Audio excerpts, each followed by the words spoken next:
All right, everybody. When we're here, we're going to do part 2 of China. Um, I've been having to cut my videos short because my phone just only has so much storage space. It's a brand new phone, and I'm finding out that it's a horribly programmed phone. So that's part of the problem why some of these videos kind of end up being chopped up shorter than I would normally like. Okay, we're going to move on to, well, first we're going to finish up with KMT. So here's one of the things with KMT is Yunnan generally becomes the linchpin of their defense at some point. Now there's obviously some play out here.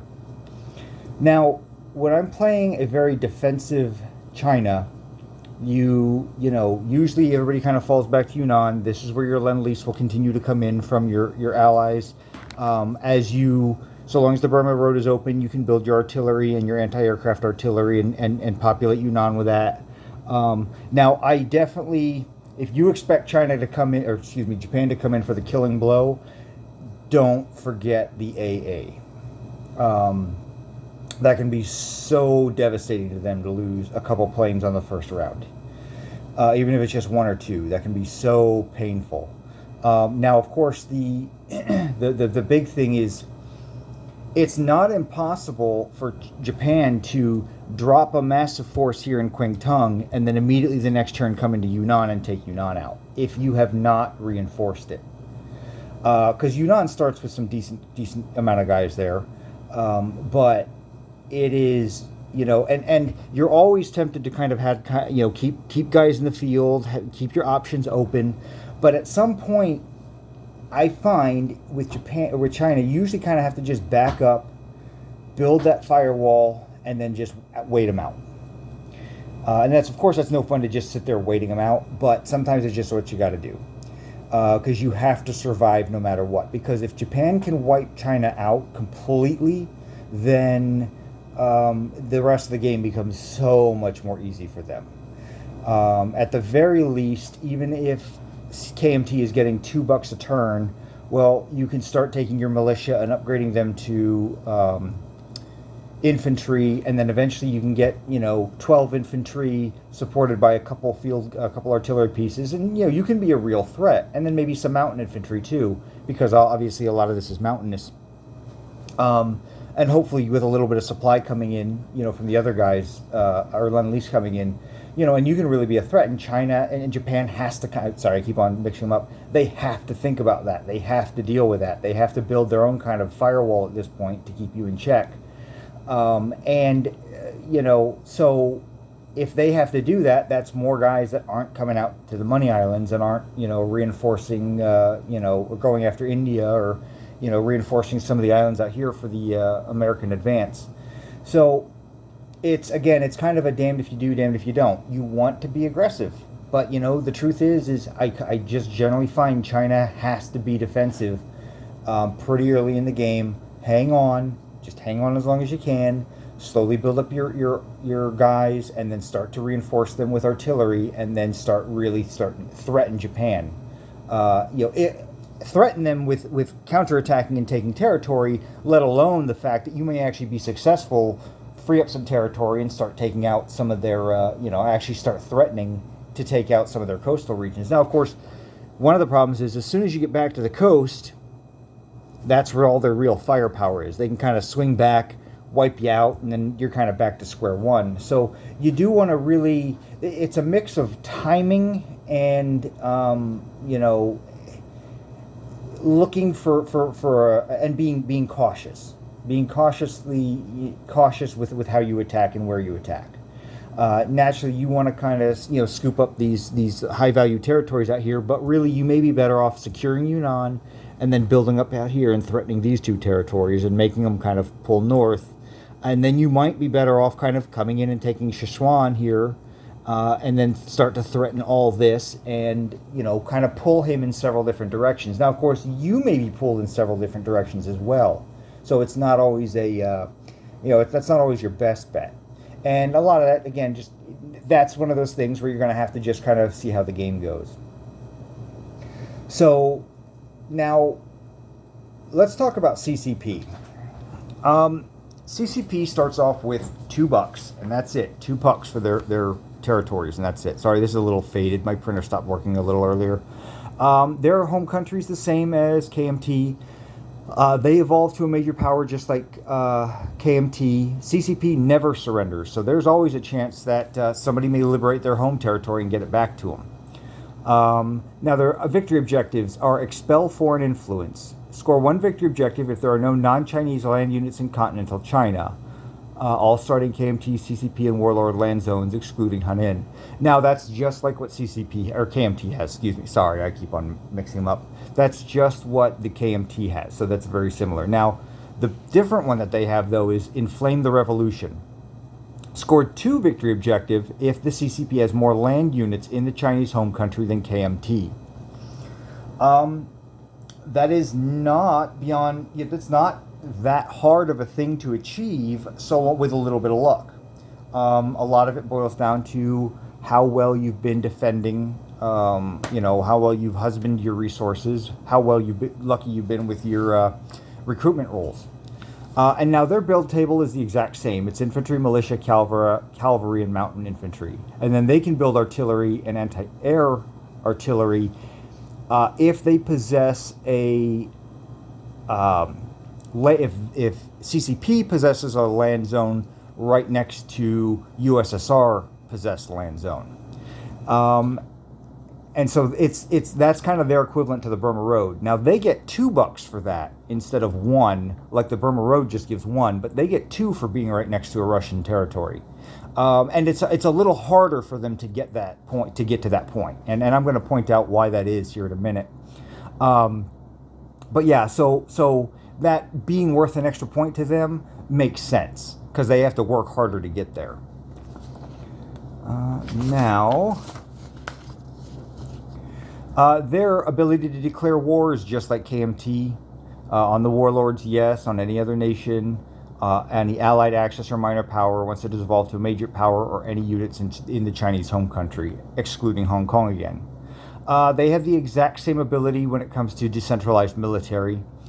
Now, one difference they have 2 really big differences when it comes to how they operate. The 2 big ones are recruitment and spreading their influence. So recruitment. During the place units and collect income phase, CCP may make 1 recruitment roll. If the roll is less than or equal to the total number of land zones the CCP possesses, CCP may place 1 infantry or 2 militia in any of those territories, according to the rules for decentralized military above. So, yeah, right off the bat, they need to roll a 1 or less. As they start to hopefully get some other territories, it'll become a little more likely for them. Now, spreading influence. During the place units and collect income phase, CCP may make 1 influence roll on a warlord land zone adjacent to a CCP possessed land zone. If the roll is less than or equal to the total number of land zones the CCP possesses, all remaining land zones and military units of that warlord align with the CCP immediately. CCP may spend IPP up to the amount of the influence roll to increase the chances of success. Each IPP spent adds +1 to the influence roll. Spreading influence rolls stop if and when the warlords align to the KMT. And like I was saying before, I had a game where the CCP just ran away with it. They got like this warlord on the second turn, and then they started making every other recruitment roll. They started making every single influence roll, and then they started making every single recruitment roll, and they just steamrolled, and just once they get going, they really get going.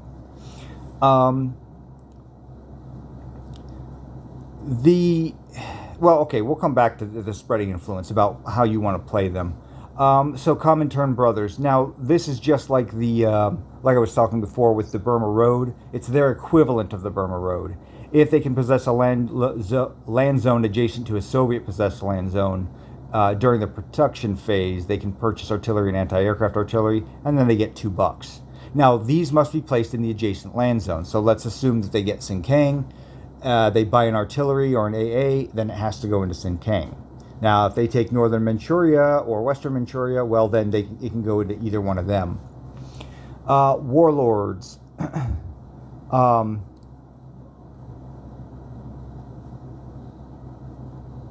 so it's just like the KMT, in terms of if they attack Hopai and they don't take Suyan and Peking, then Suyan and Peking will align with KMT automatically. If for some reason they're down here and they take Qingtung and they don't take Hanin, Hanin will go ahead and align with the KMT.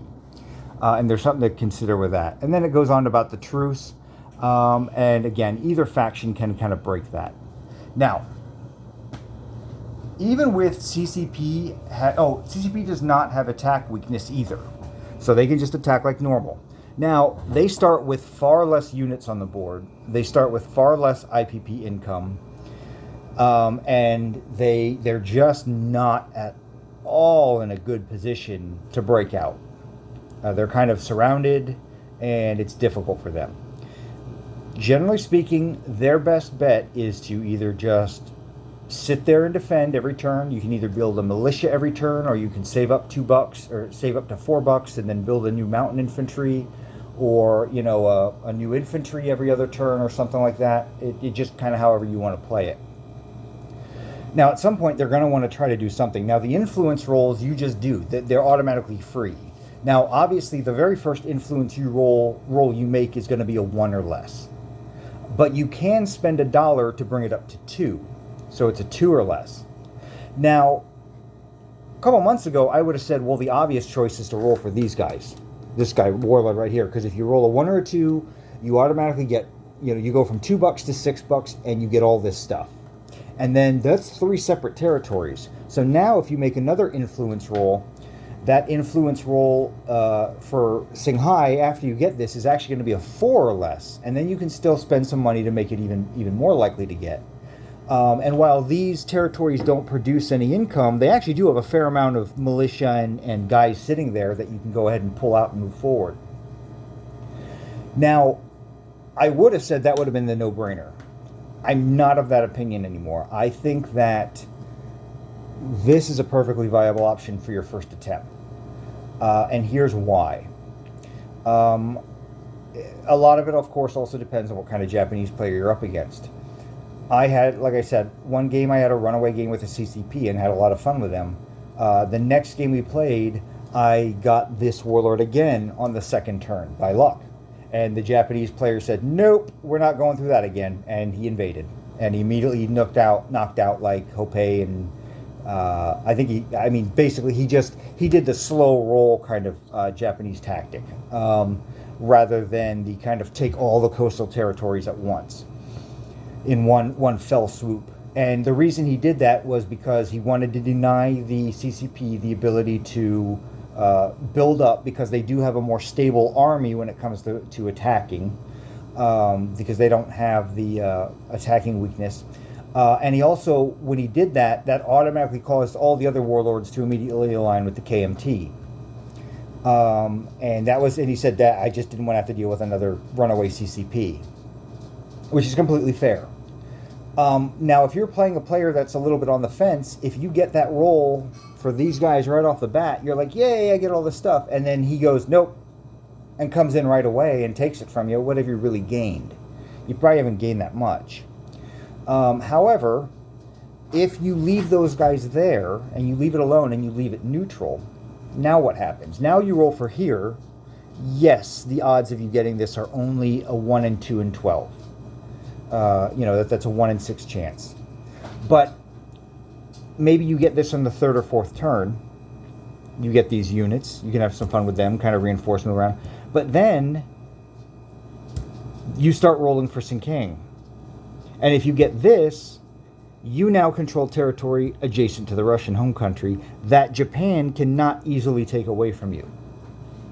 So with a little bit of luck, I actually think that this might be your better roll for spreading influence. These two right here. You need two rolls back to back of 1 in 6 chances. Obviously there may be some turns in between. You may go the whole game and never get it. And now I'm assuming you're going to spend $1 when you start rolling for here. So that you're not just looking for a 1 in 12. You want to cut that in half to a 1 in 6. I think that's $1 well spent. especially if you do get a little bit lucky and you get this turn 1 or 2 or 3, and then you get this a turn or two later. Well, now you're up to $4, and you have this military to play with, and now you can start rolling 3 or less with your influence and then your recruitment rolls. So it's, it may also depend if you know that you have a Japanese player that is just not going to come in till turn 6 or 7. Well, then great, go ahead, and you might be better off rolling for Peking and that Warlord. But if you think he's going to jump on you really early, or you think oh nope, you got that, nope, I'm coming in right now, you might be better off playing the safer game and going after Singhai and Sinking. Now, one thing to also consider with that is I'm assuming you want to come here and then here and get your $2. You may want to influence this guy and then maybe try to influence Yunnan, because if that becomes CCP, you get the dollar for it, you get the units that are there, but now the KMT, they don't own that territory anymore.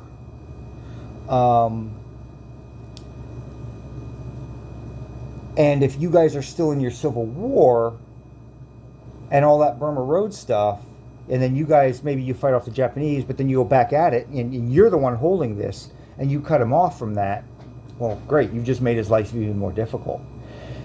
Or you can roll for here, then roll for here, then you can start rolling for Kwang Tung. Well, Kwang Tung's not nothing. I mean, it's $3 between here and here, and they also have a sizable military. I want to say like at least 4 militia, and then a couple infantry.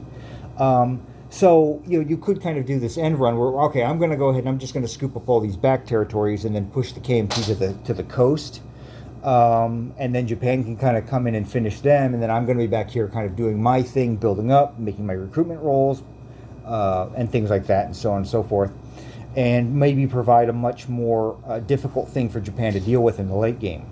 Because again, not only does the CCP, are they more likely to get more units quicker the more territories they take because of their recruitment role, but they also don't suffer from attack weakness. So any units you can get under their banner are going to be all that much better on the attack. So now, that's kind of how I feel about CCP. Now, of course, there are other factors to take into account about Lend-Lease and all that, and I definitely think that it is worth it to maybe if you can get up here to Sinkang, build a railroad connection or whatever you need to do to start getting Lend-Lease brought in. If they can take a major port or even a minor port, then Russia can start sending them artillery and whatnot every turn. Depending on what the circumstances are and what's going on in Spain. Spain's going to be a whole other episode onto itself, because that's kind of a fun one. Now, with all that said, when it comes time for Japan to attack, you're probably going to just do the truce. Let's be honest, you're going to want to do the truce. It is not, I don't think it is beneficial to keep fighting each other, the KMT and the CCP, for either one, while Japan is you're just going to let Japan just walk right in. And you can share territories and move through each other's territories. So I actually, I did have Japan come in and take Senshi from me and wipe out the CCP. But when he did it, I actually had like 5 extra KMT infantry there helping me defend. And I even had some of my cavalry, which is another point I'll make in a minute, coming out and moving through KMT territory to attack coastal territories held by Japan.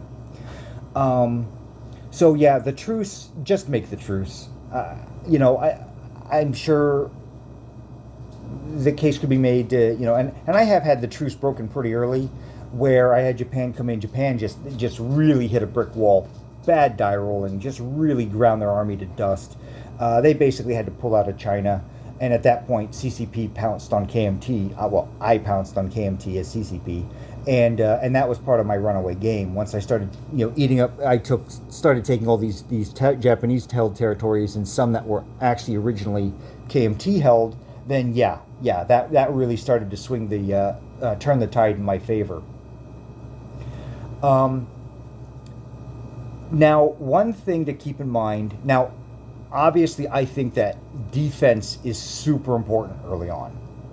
However, when you start to transition to the point where you want to go on the offense, there's two key things to keep in mind. One is artillery, obviously, just standard artillery, because of the first strike and the fact that it boosts up your regular infantry when they're attacking. So artillery is a great bang for your buck in that sense. However, I also built a lot of cavalry when I was playing the CCP. And remember, look at all these mountains. And I think at one point I had 5 or 6 cavalry here in Senshi. And, they can move through these mountains and threaten a lot of stuff pretty easily. And, like right here with Shentung, if he leaves a weak force here, and then I come in with 6 cavalry, eat him up, well, then I take that coastal territory. That may really mess up his plan. Now, it may also stick my neck out there for no real gain, because then it'll just come out and wipe out my territory. But having cavalry be able to move through these mountain territories unhindered really, really, really opened up a lot of options for the KMT. Or, I'm sorry, the CCP. Now, of course, the KMT can do the same thing, but their cavalry suffers from attack weakness.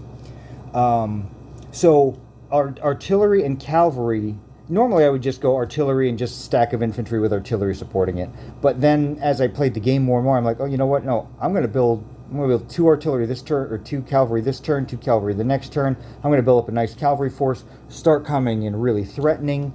I even came in and weakened the force so the KMT could come in and finish it off.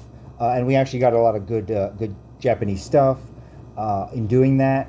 So it leaves a lot of options open. The ability for that cavalry to move around as quickly as it does. And there are some cavalry units kind of back here which you can recruit. Where I don't think there are any up here. I would have to look at it again, but I know there's some cavalry back here that you can recruit and then immediately move forward to really threaten a counterattack. So yeah, I mean, that's basically China in a nutshell. That's kind of how I feel about the various factions. One thing that I ran into is once the CCP became a major power in that game, what do I do now? What's the best way for me to threaten Japan? Now, obviously, I built up a lot of just defensive infantry, but I also made it a point to constantly have some artillery, coming in either through Lend-Lease from Russia or just building my own artillery because I wanted to be able to keep my offensive options open. One of those options is, you can find yourself in a position where you're going to threaten Reihei. Now, obviously, Japan is going to defend Reihei. It's a factory. If that falls, then they're threatening Korea, Manchuria, or Eastern and Western Manchuria right off the bat. So they're going to defend that with a lot of stuff. And even if you manage to take it somehow, they're going to come back from their offensive out here in the ocean and take that back. However, maybe that's a fantastic thing because it weakens what's going on out here in the Pacific and down in the Indian Ocean. Excuse me. The other, so that's the obvious way, because beyond that, if you get to the point where Japan basically falls back out of China, or maybe only keeps a couple key points, like maybe they really just bother keeping Nanking, Peking, and Reihei, and then after that they're like, okay, well, you're not going to take the cities back. Well, yeah, that's problematic because you're never going to surround those cities, because you'll never get a fleet in the water to blockade those ports. So where Japan has the ability to surround the city and then blockade it and then, attack it without it getting its defensive bonuses, you're never going to have that. He's always going to be getting those defensive bonuses. So obviously that's a problem. That's a pain in the butt for you pushing him out if he wants to play a really defensive kind of thing. And then I also talked about, and just to make reference to it, I had made a video about a house rule regarding Mongolia. And I won't go into that in any detail here. You can kind of just look that up about, now with the CCP, I did attack Mongolia. And the reason I attacked Mongolia is because I wanted to start threatening Western Manchuria. Now, it didn't really work out so well. He quickly reinforced Western Manchuria. And I did kind of a long shot attack with a lot of my cavalry that was left to try and take out 2 of his fighters that were stationed there. Because I think he had 2 militia. I think he had like a militia, an infantry, and 2 fighters there. And I went in with 6 cavalry and I think 1 infantry. just to try and dig into his fighters. It didn't work out very well, but oh well, it was worth a shot. Obviously, he can then just come in and take Mongolia pretty easily.